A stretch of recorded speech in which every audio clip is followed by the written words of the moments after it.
Okay, moving right along with our holiday season. Let's make a festive dill dip. Perfect for crackers, chips, or whatever your guests happen to bring.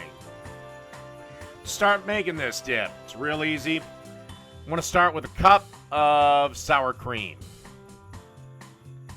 Then you want a cup of mayo. Like I said, this is a dish. It's a dip. Very little of it.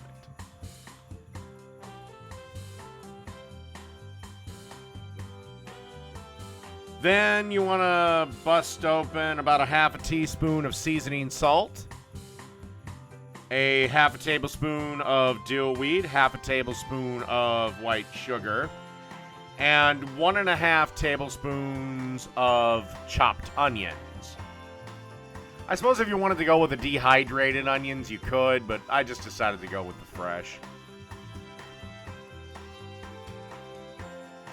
And just mix that around. And that's it. Christmas dill dip. Done. It keeps in the fridge for about a week, by the way. So just cover it and it'll be good for about a week. So, Christmas dill dip. Done.